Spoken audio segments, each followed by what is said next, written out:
So I've had it in my notes for a while to discuss how the industry, we'll call it, whether it be the nightlife industry, whether it be working at a strip club, whether it be BDSM, full service work, foot fetish communities, all of these communities do have an underlying dependency, so to speak, on a certain type of people, right? And at the underbelly of some of these people,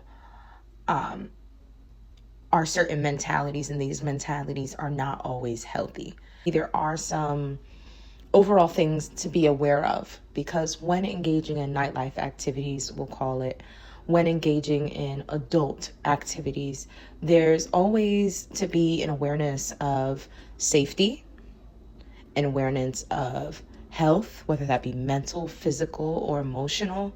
And I just wanted to really discuss some things that I think anyone in these industries should be aware of.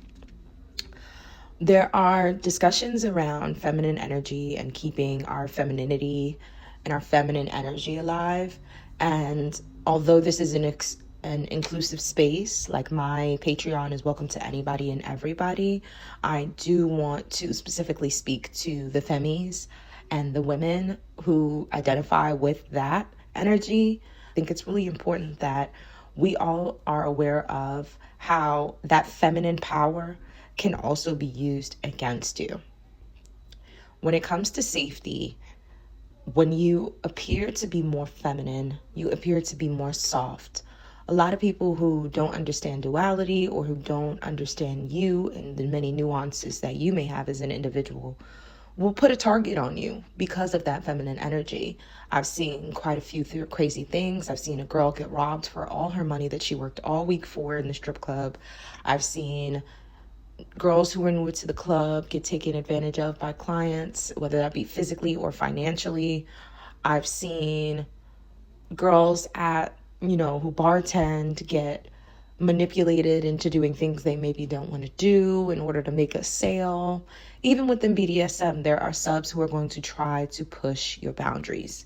And it's all rooted in viewing you as more vulnerable because of your femininity.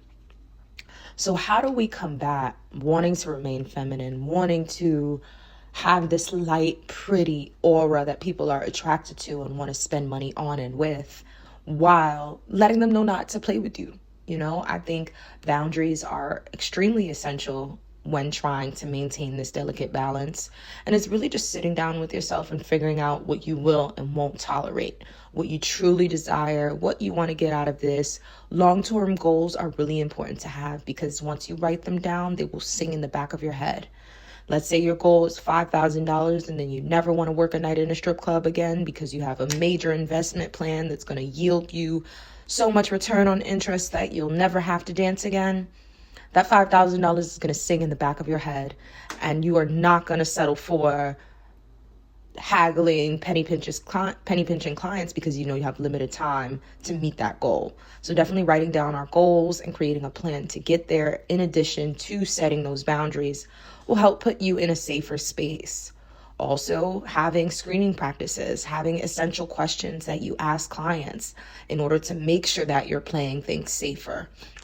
Maybe listing out those questions for yourself and implementing them into casual conversation if you're in the club, or writing them down and putting them on a Google spreadsheet for your subs to fill out before you decide if you're going to invest your time in them. Just really deciding. The best part about this industry is that you get to decide, but implementing that and deciding how you want to go about setting these boundaries and setting these best practices, so when a challenge comes toward you, you don't fumble. When you're in the VIP room and you don't do extras, and somebody's offering you X amount of dollars, does your extras have a number, or do your extras have a limit? Will you only do a certain amount of songs for a certain amount of tips? If you are modeling, will you set your boundaries and your numbers for the photographers and the videographers to know, look, this is my booking fee, and if we go over that time, this is what I require? We want to understand that when staying feminine is the topic of discussion, it's important to look at what that means to you, To me, staying feminine means being able to relax. Staying feminine means being able to hold space for masculine energy. It means being able to hold space for other people's problems. It means to be able to nurture, to pour into. And you can't do that with an empty cup. You can't do that if you feel unsafe. That's where those boundaries come in, and implementing them and making sure you stay firm in them. The more you trust yourself to make good decisions, the more firm you can be in those decisions, the quicker you can make those decisions, and the easier it'll be for you to get into alignment with things that serve you better.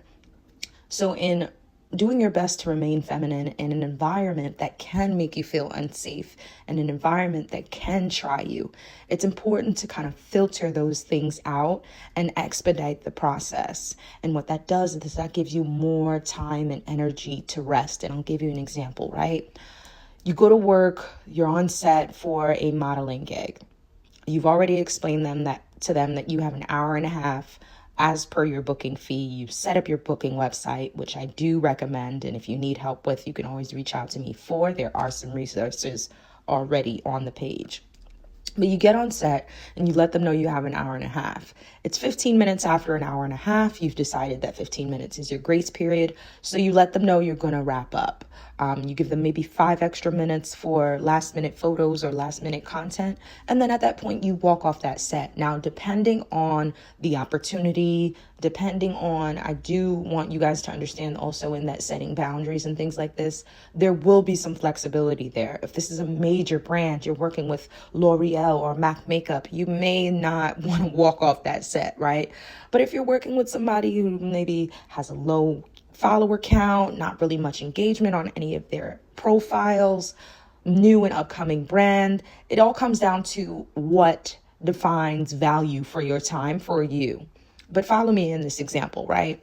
So now you're 20 minutes after the time that you set, you get up, you get dressed. They don't know, and maybe you don't know, but you need to get home because the train is going to be late somewhere down the line, right? Somewhere down the line, the train getting you home is going to be late, and you need to be on your way home so that you can get enough rest, make sure you eat, do your hair, and look good to go bartend later that night. And maybe you're like me and your time management isn't the best. The more time you have, the better you're able to deal with worst case scenarios like the train being late. And therefore, when you go to work your next gig or you go to engage with somebody else, because you set your boundaries, because you put yourself in the space to pour back into yourself, you allow yourself to remain more feminine. And now when you go into work later that night, you're more recharged. You're not grumpy with your customers. You're not making tiny tips because you were so snappy with everyone. All of it is a domino effect. The maintenance of your you is a domino effect of how you are going to interact and engage with other people. Now, I also want to make it clear that remaining feminine is something that you may just love and want to do anyway. Not everyone wants to be this hard, calloused, rah type of girl. You know, if you are one of the soft girls and you want to do it for you, that's super important. But as it relates to femininity being your job, femininity being essential to your income, at that point, when something is essential to your income and essential to you, you kind of have to get even more disciplined about it than you would if it was just something emotional. We do crazy things for love and emotions all the time, right? But we're far more disciplined when it comes to our relationships with money, our relationships at work. You need to apply that same discipline to everything in your life, really. But specifically for this, remaining feminine is a task, especially in this time and space and energy of the world right now. And anyone in the nightlife or anything related to it, sex work or anything like that, we are the catalysts. We are the first line of defense when it comes to dealing with the worst and best of the world. So it definitely is important to implement these practices and be aware of these things that we're speaking about. We have setting those boundaries. We have figuring out your pricing. We have protecting yourself mentally, physically, and emotionally. But I also want to suggest that you, whatever your belief system is, you practice spirituality, speaking into existence your safety, your sanity, your balance. All of these things will help to help you avoid burnout. Burnout led to my early retirement and led to me just not wanting to be in the club. There were too many people trying to push my boundaries. There was too little money being made. And in these instances, whether you're a model, an actress, working in BDSM, working in the strip club as a bartender, working in a regular club as a bartender, working as a massage therapist, all of these things require more energy than the average person has to give. If you as a civilian walk into a bar, or you as a civilian walk into a club, you don't have to speak to anybody if you don't want to. If the employees there come up to you and decide to speak to you, you can just tell them you want to be left alone. But if you want to make money and you're on the other side of that as an employee, you have to speak to people. So these energies that you're giving out is going to tax. It's going to tax your physical, mental, and emotional. And in order to stay feminine, not only is it setting and implementing and practicing these boundaries, I suggest journaling. I suggest speaking to someone within the industry about what you're going through. The nightlife can be extremely isolating. So it's really good to find people that you level with. Be careful with who you level with. It really is a balancing act. It really is. It feels like you are riding on a unicycle, juggling balls while having your finger on your nose sometimes. It does, because you want to find people you can be vulnerable with and share things with, but you want to be careful and discern appropriately who those people are. And I tend to think about the best and worst case scenario.